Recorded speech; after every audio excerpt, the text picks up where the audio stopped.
Qala al-musannif rahimahullahu ta'ala wa nafa'ana bihi wa bi'ulumihi fid dharain amin. Faslun ay hadza faslun utawi iki iku ana fasal suci. Wal mar'atu utawi wong wadon iku tukhalifu layani mar'ah ar-rajula ing wong lanang fi khamsati asya'a ing dalem limang perkara. Farrajulu mangko utawi wong lanang iku yujafi menggangake mirfaqohi ing sikut lorone rajul anjam bayi saking lambung lorone rajul wa yuqillu lan ngangkat betnahu ing wetenge an fakhidhi saking buku lorone rajul fir ruku'i ing dalam rukuk was sujudi lan sujud wa yaj'aru lan banterake rajul fi mawdi'il jahri ing dalam panggonane banter wa idza nabil lan nalikane ngenani hu ing rajul syai'un apa perkara fi sholati ing dalam salat sabbaha mongko maca tasbih wa auratul rajuli utawi aurate wong lanang iku ma barang baina suratihi kang antarane utile rajul warbati lan dengkule rajul. Wanita berbeda dengan laki-laki dalam 5 hal. 1. Laki-laki merenggangkan kedua sikunya dari kedua lambungnya. 2. Mengangkat perutnya dari kedua bahunya pada saat rukuk dan sujud. 3. Mengeraskan bacaan pada tempatnya. 4. Apabila terjadi sesuatu atasnya yang membutuhkan pemberitahuan di dalam sholat, maka membaca tasbih. 5. Aurat laki-laki adalah antara pusar dan lututnya. Wal mar'atu utawi wadon iku tadummu ngumpulake mar'ah ba'daha ing setengahe ila ba'din marang setengahe wa takhfadhu lan ngelonake mar'ah sholtaha ing suarane mar'ah bihadratir rijali ana ing sandinge wong-wong lanang al ajanibi kang liya-liya wa idza nabilan nalikane ngenani ha ing mar'ah apa syai'un suwiji-wiji fis sholati ing dalam sholat safaqat maka kepeluk sapa mar'ah wa jami'u badanil hurrah utawi sekabe awake wadon merdeka iku auratun aurah illa wajhaha kejaba raine hurrah wa kaffaiha lan epek-epek lorone mar'ah wal amatu utawi wadon mar'ah iku karojuli kaya wong lanang fis sholati ing dalam sholat. Dan wanita satu menempelkan bagian anggota tubuhnya pada bagian tubuh yang lain. 2. Melemahkan suara bacaannya di hadapan orang laki-laki lain atau bukan mahram. 3. Apabila terjadi sesuatu atasnya di dalam sholat, maka bertepuk. 4. Dan seluruh tubuh wanita merdeka adalah aurat, kecuali wajah dan kedua telapak tangannya. 5. Sedang wanita budak auratnya sama dengan orang laki-laki.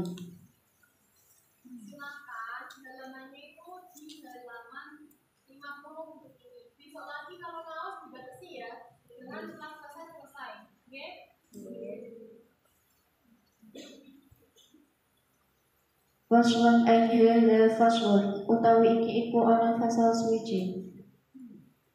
Wallazi utawi perkara iku yubtilu kang batalake as-sholata ing sholat iku ahada asyara 11 syai'an apane perkarane al-kalamu suci omongan al-abdu kang nejo wal amalu lan penggawe al-kathiru kang akeh wal hadatsu lan hadas wa hudutsun najasati lan anyar tekane najis wa kisyaful aurah lan kabukae aurah wa tabwirun niyyah lan owahe niyah wa istidbarun qiblati lan mengkori kiblat wal aklu lan mangan wa syurbu lan ngombe wal qulquhatu lan bunyi laka-laka wa riddatu lan murtad.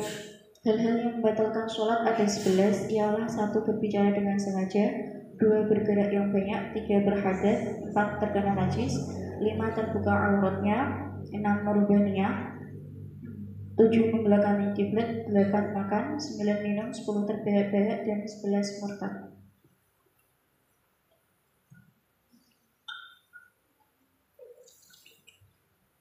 Faslun utawi iki iku fasal rakaatul faraidi utawi pira-pira rakaate salat fardu iku sab'an asyara 17 rakaatan apane rakaate iku fiha ing dalem sab'an asyara arba'un utawi papat wasala sunah lan 30 sajdatan apane sujude wa arbaun lan papat wa tis'una lan 90 takbiratan apane takbire wa tis'u lan 9 tasyahudate pira-pira tasyahude wa isru taslimate lan 10 pira-pira salame wa mi'atun lan 100 wa salasun lan 3 wa khamsuna lan 50 tasbihatan apane tasbihe. Jumlah rakaat sholat fardu ada 17 rakaat. Di dalamnya terdapat 34 kali sujud, 94 kali takbir, 9 kali tasyahud, 10 kali salam, dan 153 kali bacaan tasbih. Wa jumlatul arkani utawi jumlahe pira-pira rukun fi sholati ing dalem sholat iku mi'atun ana 100 wa isruna lan 20 ruknan apane rukune iku fi subahi ing dalem sholat subuh salasuna utawi 30 ruknan apane rukune wa fil maghribi lan iku ing dalem sholat maghrib isnani utawi loro wa arbauna lan 40 ruknan apane rukune wa fil rubaiyati lan iku ing dalam sholat bangsa papat rakaat arbaatun utawi papat wa khamsuna lan 50 ruknan apane rukune. Jumlah rukun yang ada di dalam sholat sebanyak 126 rukun. Dalam sholat subuh terdapat 30 rukun, dalam sholat maghrib 42 rukun, sedang untuk sholat rakaat 4 terdapat 54 rukun. Waman utawi sabane wong Aziza iku apes ahli kiani saking ngadeg fil faridati ing dalam sholat fardu sholat mongko sholat man jalisan hale lungguh waman lan sabane wonge aziza kang apes anil jurusi saking lungguh sholat mongko sholat man mutajian hale turu miring. Barang siapa yang tidak mampu berdiri dalam sholat fardu maka sholat dengan duduk, dan dengan barang siapa yang tidak mampu dengan duduk maka sholat dengan berbaring. Faslun hada faslun utawi iki iku pasal suci wal matsruku utawi kang ditinggal minas sholati saking sholat salah satu asya'a iku telu kira perkara. Fardun yaiku fardu wa sunatun lan sunah abad wa hay'atun lan sunah hay'at. Fal fardu mongko utawi fardu la yanubu iku ora ganti anhu saking fardu sujudu sahwi apa sujud sahwi. Bal ing dzakara balik lamun eling sapa wa hu ing fardu wa zamanu utawi mangsane uribun iku parek ata mongko nekani sapa wa bihi kelawan fardu wa bana lan narasake sapa wa alaihi ing atase fardu wa sajada lan sujud sapa wa bisyahwi kana lali wa sunnatu utawi sunnah la ya'udu iku ora kena baleni sapa wa ilaiha marang sunnah ba'da talabusi sause nglakoni bil fardhi kelawan fardu lakinnahu tetapi newa yajudu iku sujud sapa wa li sahwi krana lali anha saking sunah. Yang tertinggal atau luput dari sholat ada 3 hal yang fardu, sunnah ab'ad, dan sunnah hay'ah. Apabila yang tertinggal hal-hal yang fardu maka tidak bisa diganti dengan sujud sahwi.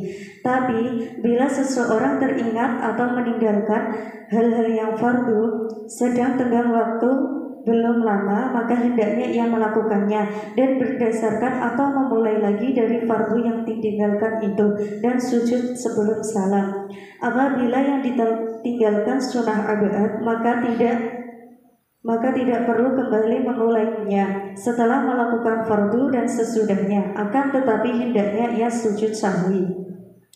Wal hay'atu utawi sunah hay'at la ya'udu iku ora kena baleni sapa wa ilaiha marang hay'ah ba'da tarkiha ing dalem ninggal hay'ah wala yasjudu ora sujud sahwi sapa wa anha saking hay'ah wa idza syakka lan nalikane mamang sapa wa fi adati ma ing dalem bilangane barang ata kang mekani sapa wa bihi kelawan ma minar rakaati saking pira-pira rakaat bana mongko nerusake sapa wa anil yakini ing atase yakin wa huwa utawi yakin al aqwalu iku kang luwih sithik wa sajada lan sujud sapa wa li syahwi krana lali wa sujudu sahwi utawi sujud sahwi sunnatun iku sunnah wa mahalluhu utawi panggonane sujud sahwi qabla salami iku iku sadurunge salam.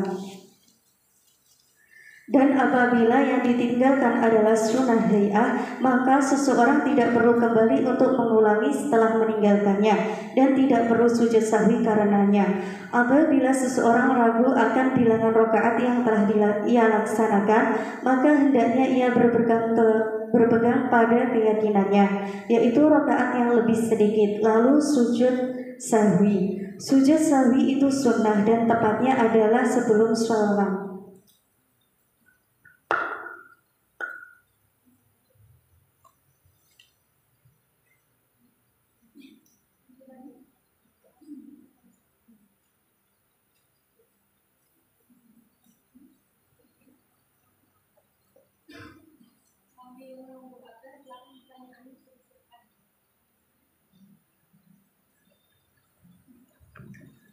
Faslun utawi iki iku fasal waham satu utawi limo awqatin perkara la yusalla iku ora kena dilakoni salat fiha ing dalem khamsah illa salatun kejaba salat laha kang iku kedua salat sebabun utawi ana sebab ba'da salati yaiku sawise salat asubahi subuh hatta tatlu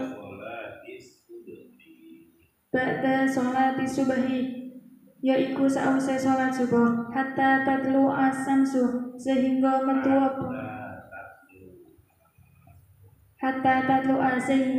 as-samsu apa srengenge wa inda tulu'iha lan nalikane metu samsun hatta sehingga dadi tataka malah sempurna apa samsun bacanya yang bulat di bahasa teks Arab itu ada titik komanya, penggalan kalimatnya harus jelas, pakai merasa kata sehingga kata kamalah itu namanya mengijab, bukan menjadi apa mengijab.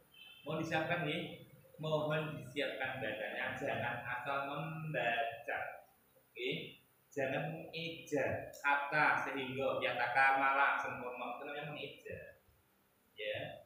Sholat subuh mengijab namanya, bukan membaca.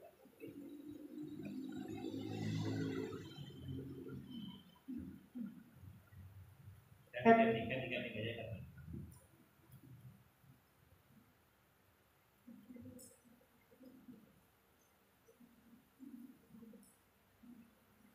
Faslun ay hadza faslun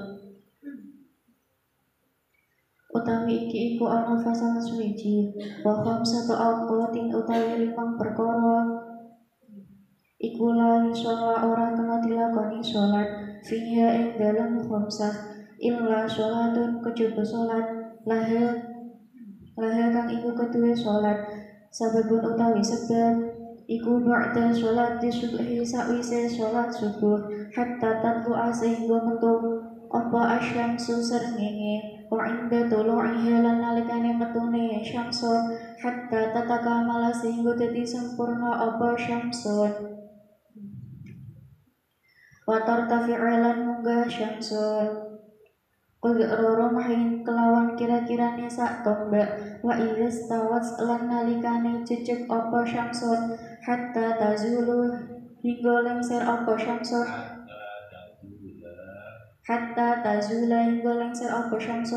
wa ba'da sholatil asri lan sakwise sholat asar hatta tagruba syamsu hingga sorab apa srengenge hatta tagruba hingga surab asyamsu apa srengenge wa indal ghurubi lan nalikane surupe hatta yatakamala hingga dadi sempurna hurubaha apa surupe hurubaha apa surupe syamsun. 5 waktu tidak diperkenankan sholat di dalamnya kecuali sholat yang mempunyai sebab. Sesudah sholat subuh sampai terbit matahari, saat terbitnya matahari sampai nampak sempurna dan naik sekitar setinggi tombak, dan ketika istiwa matahari berada di tengah-tengah langit sampai tergelincir. Setelah sholat asar sampai terbenamnya matahari, dan ketika matahari terbenam sampai sempurna terbenamnya.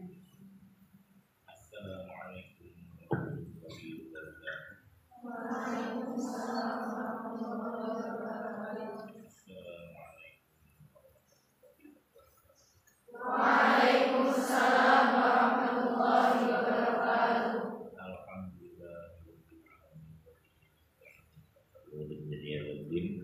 والصلاة والسلام على إمام الأنبياء وأشرف المرسلين سيدنا ومولانا محمد وعلى آله وصحبه أجمعين. سبحانك لا علم لنا إلا ما علمتنا إنك أنت العليم الحكيم. أما بعد ابتغوا أن يرضى الله ورحمته الفاتحة. أعوذ بالله من الشيطان الرجيم. بسم الله الرحمن الرحيم. الحمد لله رب العالمين الرحمن الرحيم مالك يوم الدين إياك نعبد وإياك نستعين اهدنا الصراط المستقيم صراط الذين أنعمت عليهم غير المغضوب عليهم ولا الضالين. رب اغفر لي ولوالدي وللمؤمنين آمين. Tadi mulai mana?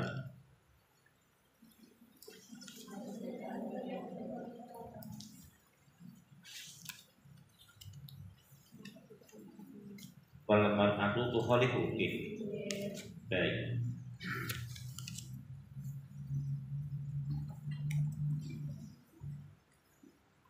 Ada beberapa perbedaan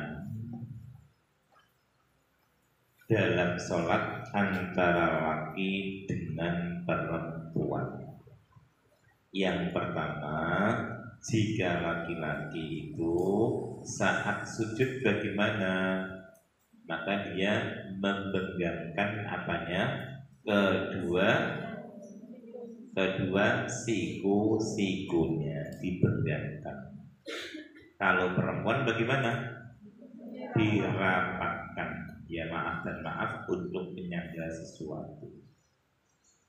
Yang kedua bagaimana? Wa yuqillu batnahu an fakhidaihi. Kalau laki-laki bagaimana? Mengangkat perut dari kedua apanya? Pahanya saat apa? Ruku dan sujud. Kalau perempuan cenderung nempel. Wa yajharu fi mawdi'il jahri.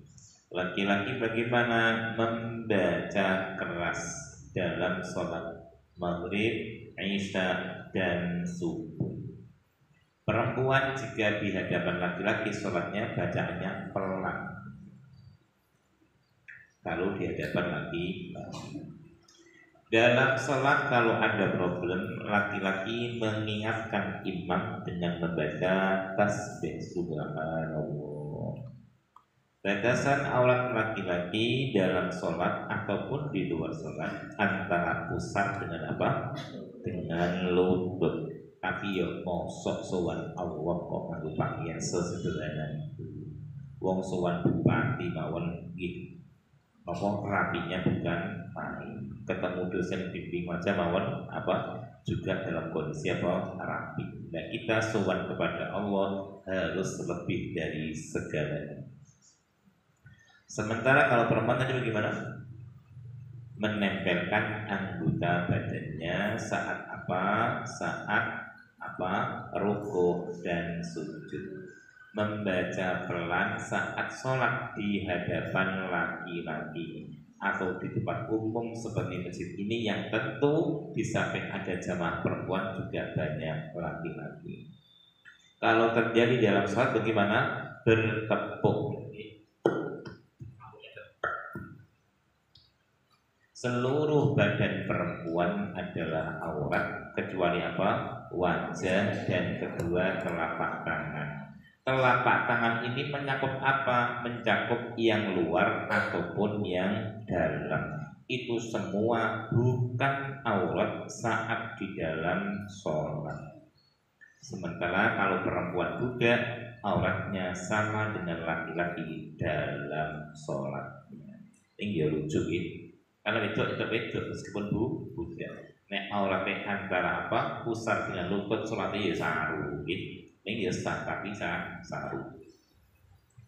Hal yang membatalkan sholat pertama bicara. Perhatikan ini yang sering terjadi di mana-mana dan menimpa siapapun.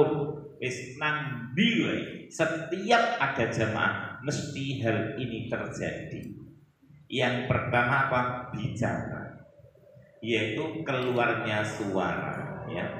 Seperti apa? Dehem-dehem itu membatalkan sholat. Berapa suara itu? Berapa huruf?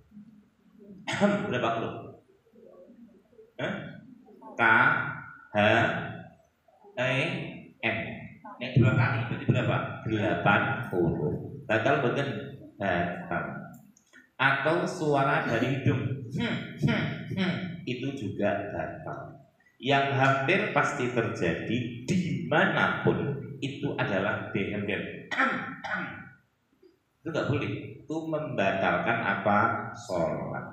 Kecuali tanpa itu kita tidak bisa melafalkan rukun qauli. Itu baru boleh. Selama kita bisa melafalkan, dan tentu pasti bisa gitu ya, itu tidak boleh DM semacam itu. Ini dimanapun, coba Anda sholat dimanapun, kapanpun, hampir pasti ada yang bagaimana? Itu membatalkan. Ludes putih Pak, kok sholatnya kena orang ngerti. Lah kok betul ngerti? Karena apa? Boten ngaji. Ning ngaji pun nggawa kitab rono rene ning ora paham. Longko banget golek santri sing santri. Nek ra santri wis maklum ora paham. Santri sing paham pun longko. Karena apa? Secara umum orang ngaji tidak serius. Maka nggak bisa. Nah, ta'allum, tafaqquh itu harus dibarengi dengan usaha keras. Itu pemahaman dari pemaknaan sorof. Ta'allum, tafaqquh itu harus dibarengi dengan usaha keras untuk mencari ilmu dan memahami ilmu. Ini jarang sih dulu. Kecuali pondok-pondok pesantren apa salaf yang jelas-jelas memproduk para ulama yang beneran, bukan karbitan. Yang kedua apa?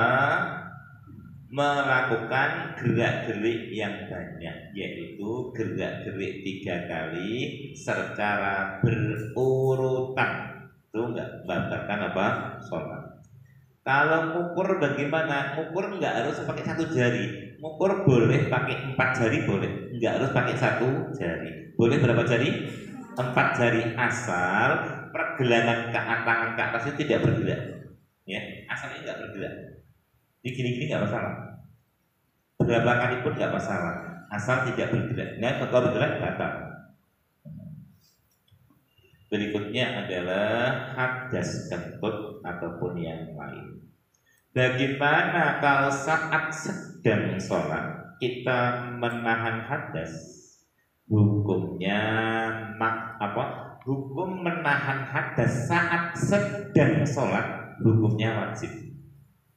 Anda mau kentut saat sedang sholat, wajib ditahan kentutnya, jangan dikentutkan. Bagaimana kalau sudah ditahan tapi tetap kentut? Sikapnya bagaimana? Jalan menunduk sambil memegangi apa? Hidung, agar terkesan apa? Mimisen, untuk menutup apa? Aib seseorang. Berikutnya, kalau mau kentut sebelum sholat, ya, kalau mau kentut sebelum sholat sebaiknya dikentutkan. Mau BAB mau pipis sebelum sholat sebaiknya dibatalkan dulu, ya, kalau sebelum sholat. Kalau menahan hadas sebelum sholat untuk melakukan sholat hukumnya makruh. Apa? Kalau menahan hadas saat sedang sholat hukumnya apa? Wajib. Tulis dulu. Arta kok bisa jelas ke alhamdulillah.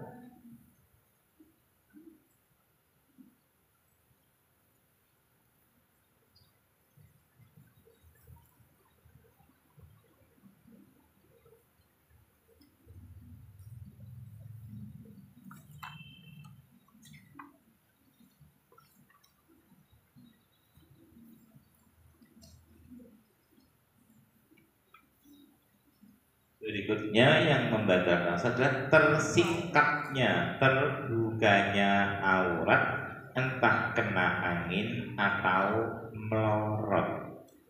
Ini akan tidak membatalkan jika langsung ditutup seketika. Saat Anda sholat, pernahkah teman Anda mengganggu Anda buka ruko Anda? Pernah belum? Kalau Anda pernah dibully teman saat sholat, petanda Anda sering bully. Kalau Anda diajak ngerumpi oleh kawan Anda tertengarai suka ngerumpi. Kalau Anda terkenal sebagai wanita salehah, tidak mungkin ada kawan yang ngajak Anda untuk ngerumpi. Jadi ketika ada orang ajak ngerumpi kepada Anda, oh berarti di mata orang aku wajah padanya suka apa? Ngerumpi. Paham kan? Di sini anak kudu kancane sampean selek sapa? Kita sendiri. Ono wong kok ajak ngerumpi berarti kita diasumsikan suka ngerumpi. Ora mungkin pencuri kok ngajak Mbah Kiai kok nyolong, ora mungkin. Karena Mbah Kiai tidak mungkin mau mencuri. Ora mungkin santri kok ngajak Mbah Kiai ngerumpi, mboten mungkin. Karena Kiai tidak pernah ngajari untuk apa? Ngerumpi. Ngeten nggih? Wajah Anda kira wajah ngerumpi itu bukan ya? Ampun nggih, ampun. Ngerumpi itu ya ngerumpi. Kalau Anda ngerumpi berarti sarapan daging manusia. Hebat loh. Sarapan daging manusia sing wis mati, Masya Allah. Makan kok daging. Jijik enggak? Jijik. Bangke manusia kok dimakan, sangat menjijikkan. Itu gambaran betapa buruknya, betapa kejinya ngerumpi itu, sehingga digambarkan seperti apa? Memakan bangkai saudaranya sendiri. Berikutnya, sekali lagi, kalau Anda sedang pernah dibully, dibuka rukuhnya, petanda bahwa Anda suka bully. Jangan salahkan temannya, salahkan siapa? Diri Anda. Kalau Anda sedang kok dicandai, petanda Anda suka bercanda saat sholat. Berikutnya, wataghyirun niyati, berubah niatnya, ya. Niatnya berubah. Ya aku mau sholat apa ya? Sholat apa ya? Berubah sholat. Mengatakan apa? Tak bukan syaratnya biar jelas, datang mengubah niat.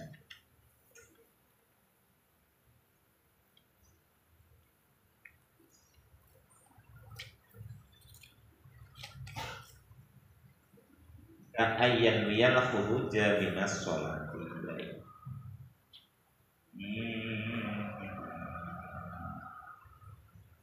Jadi ada orang sedang sholat, niatnya berubah. Tak batal kewaya, tak batal kewaya, tak batal kewaya yo. Kok KPU dan jemuran kamu belum tas KPU batal kewaya, batal kewaya, wes batal. Sampun apa? Batal. Atau begini, memang dari awal aku sholat, tapi nek hujan wong aku di jemuran arep tak batal seketika sudah batal. Aku ketoke kok ono petanda atau pencuri. Engko nek ono pencuri ambil motorku, sholatku akan saya batalkan. Itu sampun batal sholatnya, meskipun tidak ada pencuri. Bagaimana sikap kita saat kita sholat, gitu ya? Kok ada kebakaran, tragedi kebakaran, ada tragedi pencurian? Sikap kita teruskan sholat kita atau kita menyelamatkan harta kita? Selamatkan harta kita, selamatkan keluarga kita. Sholatnya nanti nggak apa-apa, meskipun sampai waktu habis kodok nggak masalah. Yang penting apa? Selamatkan dulu harta dan keluarga kita dari tragedi-tragedi tersebut. Wastidbarul kiblati, dan membelakangi kiblat. Sering sekali orang sholat itu bagaimana? Karena bingung tanpa tahu arah, dia membelakangi apa?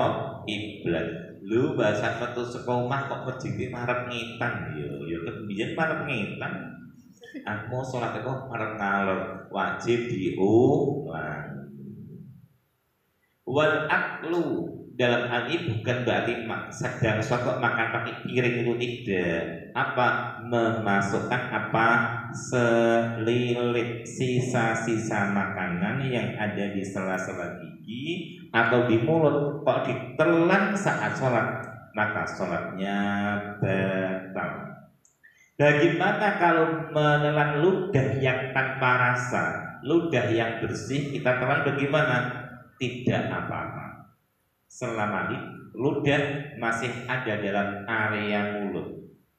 Tapi kalau ludah sudah keluar dari area mulut, sudah ada di bibir, ditelan, tetap membatalkan sholat meskipun ludah tanpa rasa. Bagaimana jika ludah tercampur darah atau tercampur madu atau tercampur minuman manis, pedas dan seterusnya, kok kita telan? Sholatnya menjadi apa? Batal.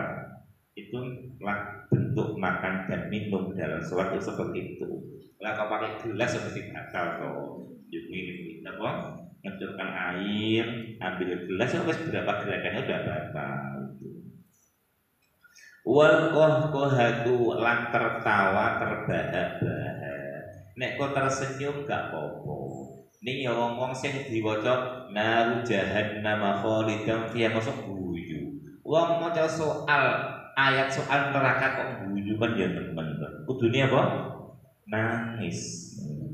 Jadi kalau sholat kok tertawa terbahak-bahak, sholatnya menjadi apa? Batal. Kalau tersenyum tidak apa-apa, tidak membatalkan sholat. Walidatul lan murtad pindah. Soal jumlah rakaat sholat fardu, jumlah rukun, sujud dan seterusnya, saya kira sudah sama-sama maklum, tidak ada yang signifikan untuk diperdalam lagi. Prinsipnya, kalau orang sholat wajib tidak mampu berdiri, boleh sambil duduk. Kalau sholat sunat meskipun mampu berdiri, boleh sambil duduk. Cuman pahalanya bagaimana? Separuhnya orang yang sholat sunat sambil berdiri. Kalau orang mampu duduk, mampu berdiri, namun sholat sunat sambil tidur berbaring boleh tidak? Tidak. Kalau orang tidak mampu berdiri, sholat sunatnya sambil berbaring boleh. Dia mampu duduk, tapi langsung berbaring boleh. Diturunnya satu tingkat. Kalau mampu berdiri boleh sambil duduk. Kalau mampu sambil duduk boleh sambil berbaring, karena nggak mau berdiri. Tapi kalau mampu berdiri kok langsung berbaring, tidak diperkenankan. Kalau tidak mampu sambil berbaring bagaimana? Tidur terlentang. Nek miring mujur pundi salatipun? Mujur ngaler. Nek lumah mujur pundi? Mujur ngetak, dikasih bantal yang agak tinggi sehingga wajahnya bisa menghadap ke arah kiblat. Nek miring mujur pundi? Nek ngaler nek miring mujur pundi? Sing keras jawabe. Nek rumah mujur pundi? Diapakan? Diganjal bantal yang agar apa? Wajahnya bisa menghadap kiblat. Nek wis gak iso melumah ya wis gak iso ngopo-ngopo terus dijarane piye? Salatnya sambil napa? Isyarat. Nek wis ra iso dipun sholati. Nek nyolati mayit lanang mujur pundi?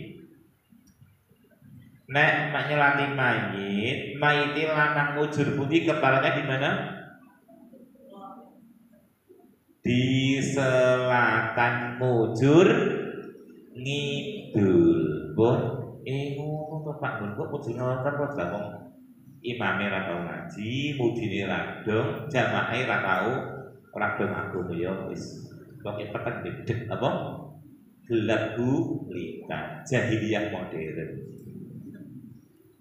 Nek mayit lanang mujur pundi? Nek mayit lanang salat mayit mujur pundi?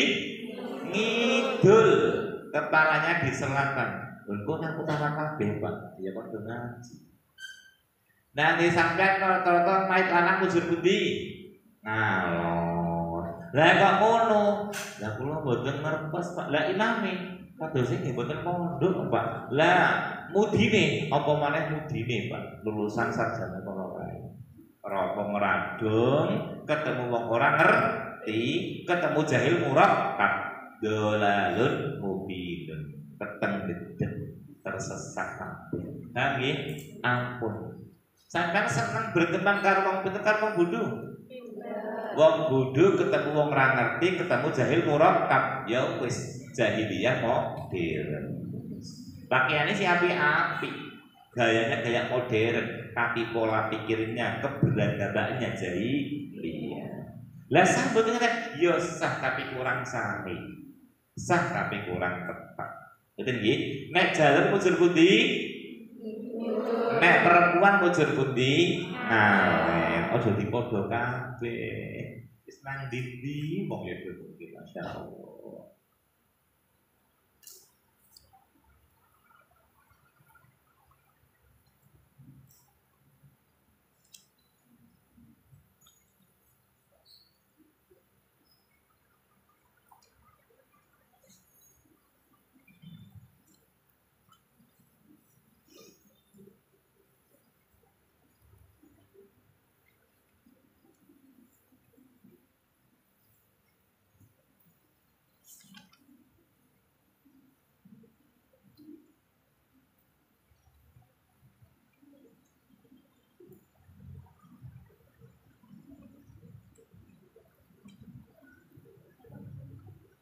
Baik, saat kita sholat ada 3 kemungkinan yang tertinggal saat sholat.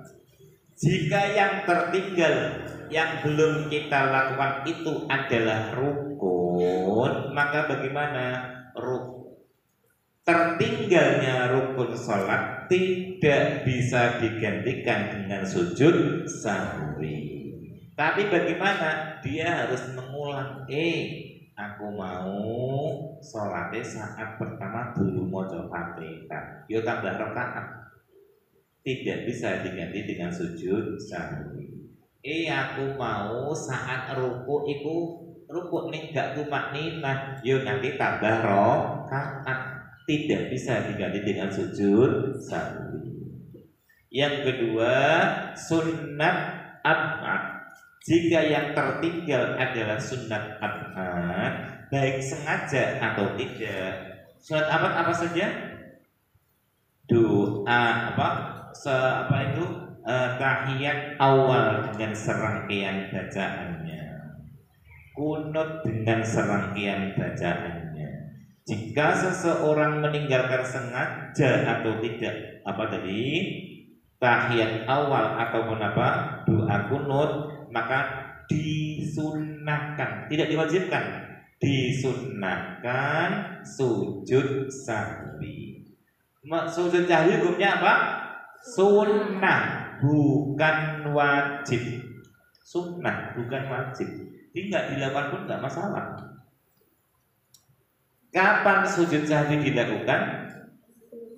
Setelah tahiyat dan sebelum salam. Bagaimana duduknya orang yang hendak sujud sahwi? Duduknya meskipun itu tahiyat akhir, duduknya tetap duduk iftiros, layaknya orang tahiyat awal. Saya ulang, bagi orang yang mau sujud sahwi, duduk tahiyat akhirnya duduk iftiros seperti duduk tahiyat awal. Kapan sujud sahwi dilakukan? Setelah tahiyat dan sebelum salam.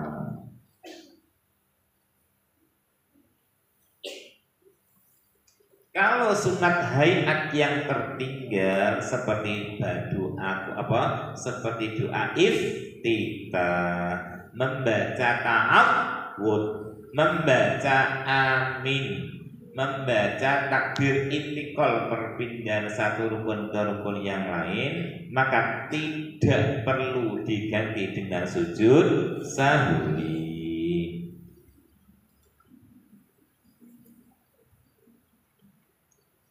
Ketika orang ragu, aku sholatnya zuhur ini 3 atau 4 rakaat ya, jawabnya harus yakin baru berapa? 3 rakaat.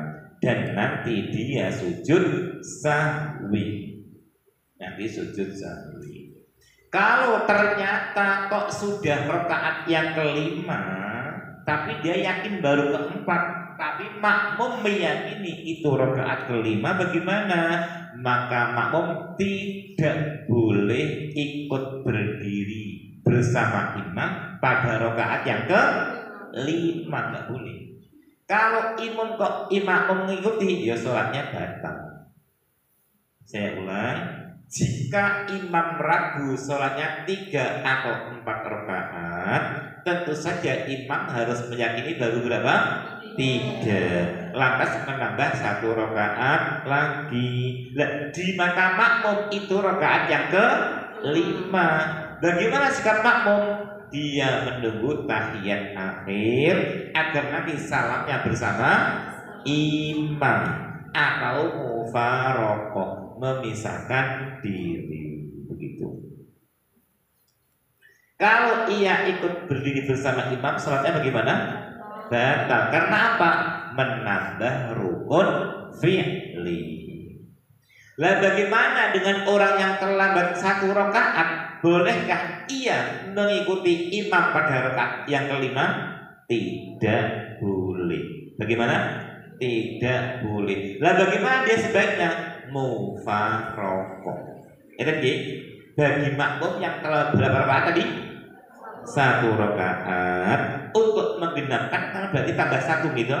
Nah, menambah 1 rakaat yang kurang itu tidak boleh makmum kepada imam pada rakaat yang ke-5, tidak boleh. Alhamdulillahirabbil alamin. Semoga ada berkah dan manfaatnya. Monggo kalau ada hal-hal yang ingin Anda tanyakan, monggo. Ayo. Kita angkat tangan. Silakan teman-teman bisa mengajukan pertanyaan. Kalau saya satu monggo. Langsung aja.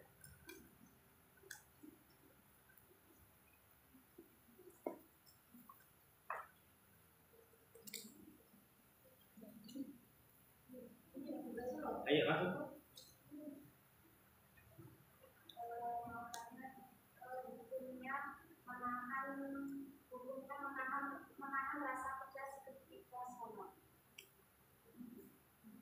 Rasa pedas itu sudah dirasakan sejak sebelum sholat atau tidak? Hah? Sudah kan? Yo iya toh, mau wong barujaan kok ini pedas pas sholat. Sejak sebelum sholat sudah terasa apa? Pedas. Kalau pedas mie, kalau katanya orang sih, kalau pedas apa? Makan kerupuk dulu. Tapi kira orang ilmu nih, ukur katanya. Ini kan kita masalah dunia gak apa-apa. Kamu kan nekor katanya boleh gak soal dunia nih, boleh gak? Gak apa-apa, salah ya gak? Salah dosa kurang. Ya, coba sampai pedes makan apa? Kerupuk. Tentu saja makan kerupuknya sebelum sholat. Ya kan gini, wong sak kepedesan yo, sak durunge sholat yo minum dulu dong. Nek lanjut kerupuk piye? Ya minum madu dulu. Tak ada madu. Ya sing penting hilangkan pedasnya dulu. Mosok imam kepedesan. Bismillah. Jelas orang konsentrasi. Saat sholat usahakan Anda dalam kondisi betul-betul nyaman, badan segar, harum, tidak lapar, tidak kekenyangan, ya, tidak haus dan seterusnya, tidak ngantuk juga. Betul-betul dipersiapkan untuk sholat. tidak lapar, tidak haus, tidak ngantuk, tidak kepedesan, tidak menahan kentut dan seterusnya, sehingga bisa konsentrasi, bisa khusyuk. Semoga amin Allahumma amin. Lanjut.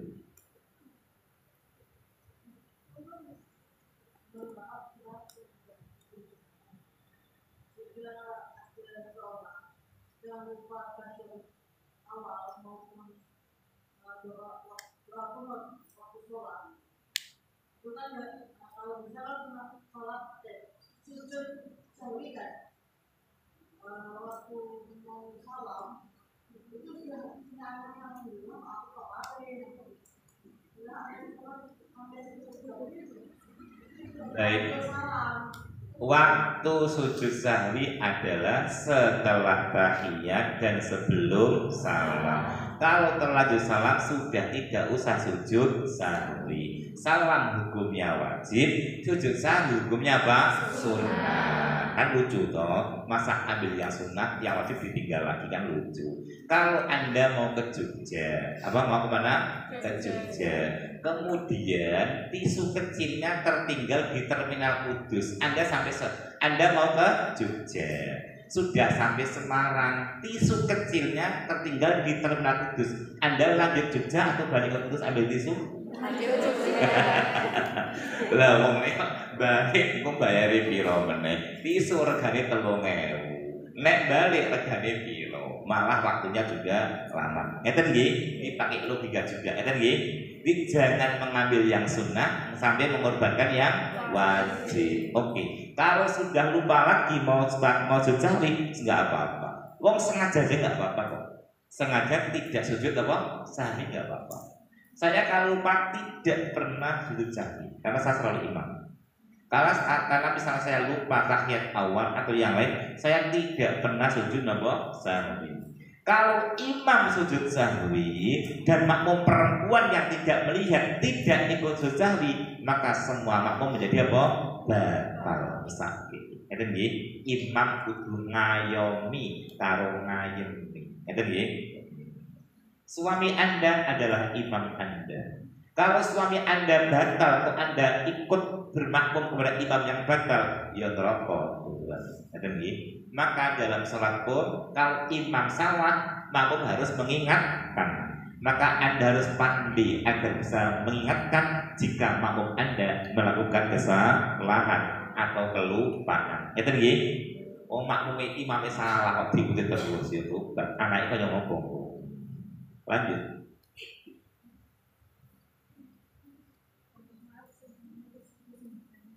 Saja, mungkin Bu.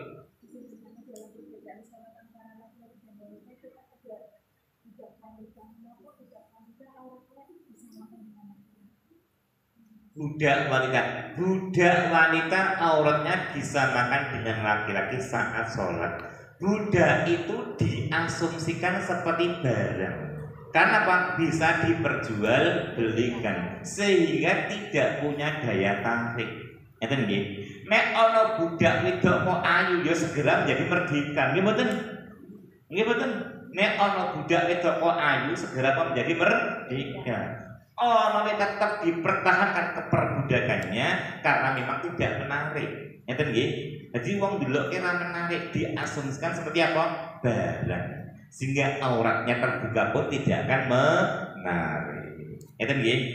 Budak. Oke. Masih ada? Ya.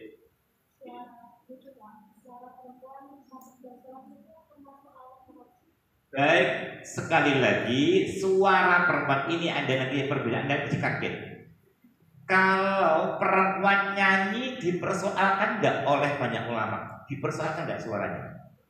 Saat perempuan nyanyi itu suaranya diperbincangkan oleh ulama enggak? Tidak. Karena apa? Tidak ada perintah dalam agama kita untuk mendengarkan nyanyian. Ada enggak perintah? Ada enggak? Perintah mendengarkan nyanyi ada enggak? Tidak ada. Nah, perintah mendengarkan bacaan Quran ada enggak? Ada.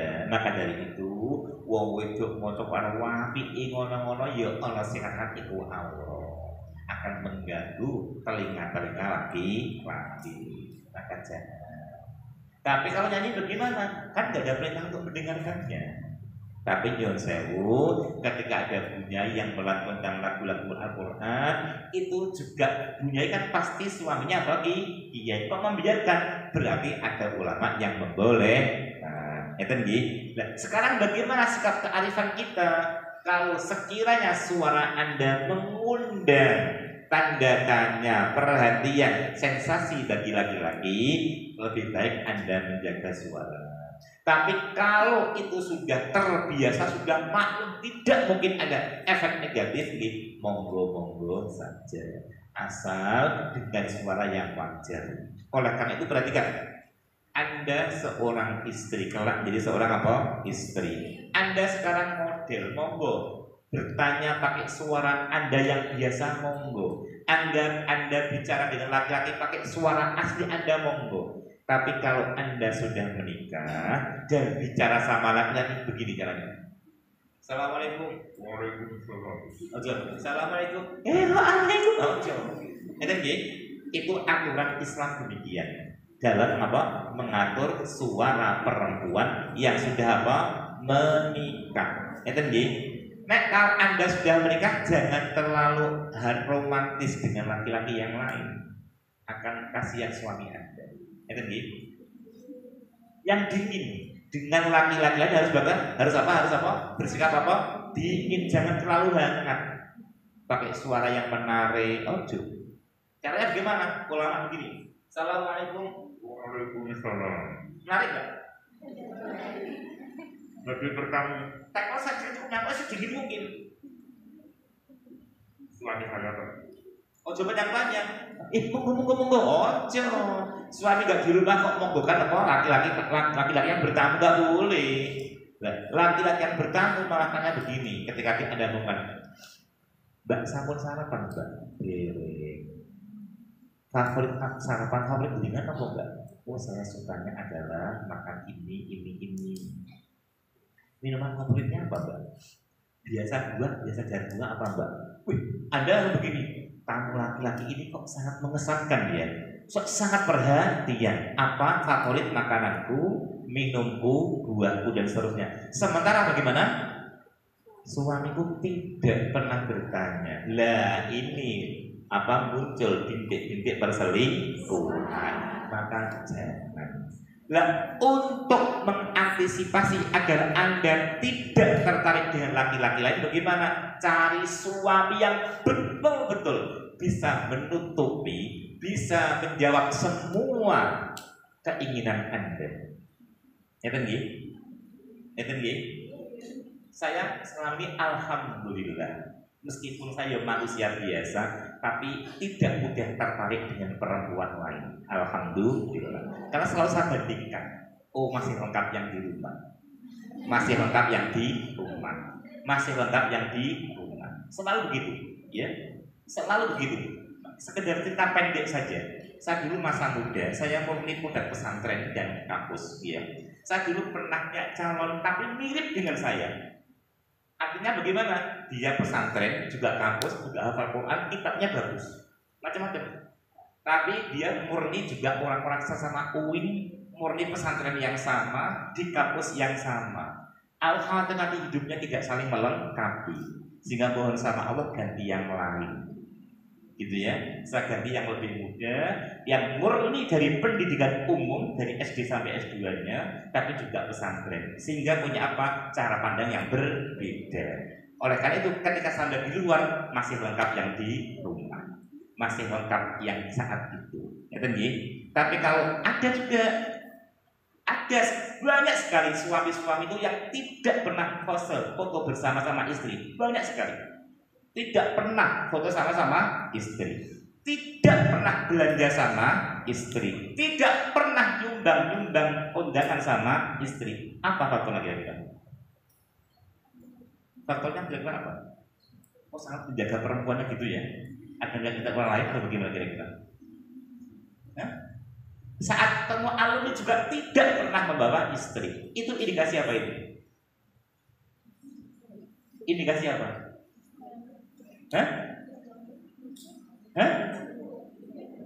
Anda tahu sendiri gitu ya.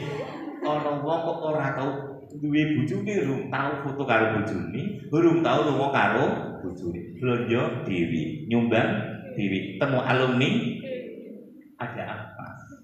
Ya, monggo nggih. Jadi agar Anda tidak mudah tergoda, tidak mudah tertarik, cari yang betul-betul bisa menutup kekurangan Anda, bisa melengkapi kekurangan Anda. Ngeten nggih? Paham nggih? Anda jangan sampai mewariskan kesalahan kepada anak yang tak berdosa. Tiba-tiba anakku lahir dengan kulit yang hitam, dengan apa? Dengan hidung yang pesek. Salahku apa, Pak? Aku lahir kok dalam kondisi semacam ini. Oh, kesalahanku dulu aku tidak pintar apa? Tidak pintar milih apa? Pendamping ibumu. Aku putih ibumu iki lho, subhanallah. Ngeten nggih? Ampun, kasihan anak tak berdosa kok tiba-tiba terhadimi gitu nggih. Boleh baju ora sing cocok. Betul? Warna pink gak cocok. Putih ora cocok. Cocok ngeten nggih. Ampun, saake anake gitu. Saake sapa? Saake anak. Kok sampai dihujat oleh anaknya, anak itu akan ya males wong bapak Indian ora pinter boleh apa? Ibu. Demikian, semoga ada berkah manfaatnya. Kita baca saduna dulu. Saduna fid dunya, saduna fil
Subhanakallahumma wa bihamdika asyhadu an la ilaha illa anta astaghfiruka wa atubu ilaik. Wal afu minkum. Assalamualaikum warahmatullahi wabarakatuh. Waalaikumsalam warahmatullahi wabarakatuh. Monggo, tinggalkan dulu.